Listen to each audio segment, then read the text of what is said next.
Hello viewers, Boni Amin যে দৃশ্যটা এখনো আপনাদের দেখাতে পারিনি সেই দৃশ্যটা দেখাবো আমি তাসিন ফ্লোরিস্ট। সরাসরি সৌদি আরবের উত্তরপ্রদেশ থেকে আমি আজকে একটা ফুরফুরা বাজেটের মধ্যে জুরজুরা একটা ডিজাইনের কাজ করে দিব, যা আপনারা শেষ পর্যন্ত দেখলে প্রচন্ড ঠান্ডায় দীর্ঘদিন গোসল না করে ও বীরের মতো বীরের মাঝে সহবাস্তরে বসবাস করতে পারবেন। কারণ আজকের উপহারে আছে আতর, যে আতর ব্যবহার করলে 1 মাস গোসল না করে বুক ফুলিয়ে আরামসে হাঁটা যায়। এই মুহূর্তে ছুটন্ত অবস্থায় এক যুবক নিয়ে আসছে এই বক্স তার বান্ধবী ক্লান্ত যুবতীকে এই সুন্দর উপহারটা দেওয়ার জন্য। কারণ বান্ধবী এইবারের শীতে ফুটন্ত পানি দেখলেও বয়ে ফালিয়ে যায়। কোন রকম কোনোভাবে গোসল করার কাঙ্ক্ষিত সুযোগ থাকার পরেও বান্ধবী অনাকাঙ্ক্ষিত ভাবে হাত পা ধুয়েই ঘুমিয়ে যায়। এইবারের শীতে বান্ধবীকে 1 মাস গোসল না করে ও দীর্ঘদিন তাজা রাখার একমাত্র উপায় হচ্ছে এই সাদা বক্স। তাই প্রিয় ভাই ও বোনের, হাতে সময় না থাকলে ভিডিওটি শেষ পর্যন্ত দেখে আপনার বন্ধু এবং বান্ধবীকে এই ধরনের একটা পারফিউম বক্স ফুল দিয়ে সাজিয়ে উপহারটা দিয়ে স্বাস্থ্যসম্মত ভাবে একটু সুস্বাস্থ্যকর পরিবেশে লজ্জার আয়োজন করতে পারেন। এদিকে আমি প্রেমিক যুবকের প্রশান্তির পারফিউমটাকে সুন্দর করে র্যাপিং করলাম কার্টন দিয়ে।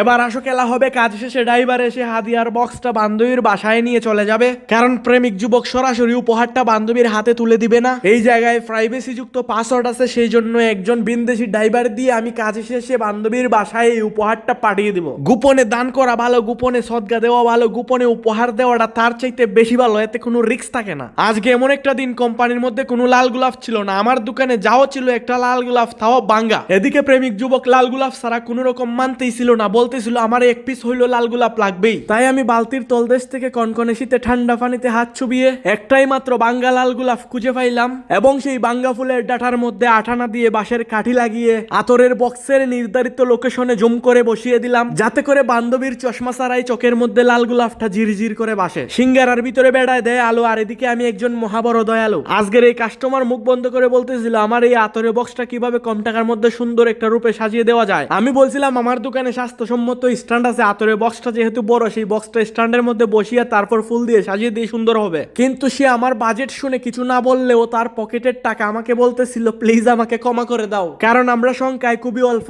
আর শোনাতে হবে না এত সুন্দর সুন্দর ডিজাইনের গল্প।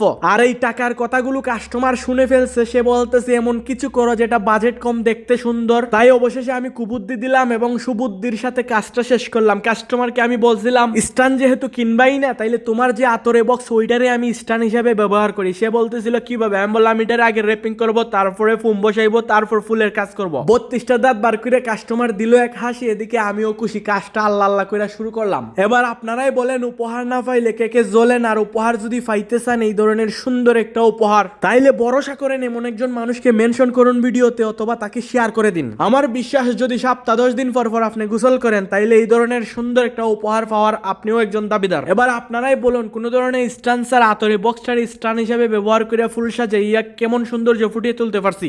আর হ্যাঁ, একটা কথা, শুধুমাত্র একটাই লাল গোলাপ ছিল আমার দোকানে, তাও বাঙ্গা। এই লাল গোলাপটা আমি মিডল স্টে বসাই দিছি, যাতে করে আইফোন 17 দিয়ে পিকচারটা উঠানি মাত্র লাল গোলাপটা আগে চোখে বাসে। যাই হোক ভিউয়ার্স, আপনাদের সুন্দর একটা মতামত আশা করি এবং বক্সটারে উল্টে পাল্টে দেখলাম কাজটা কত পরিমাণ টেকসই হয়েছে। যাই হোক আপনাদের কমেন্টের আশা করি। ভিডিওটি ভালো লাগলে অবশ্যই পেজটি ফলো করে রাখবেন এবং শেয়ার করে দিবেন। ধন্যবাদ।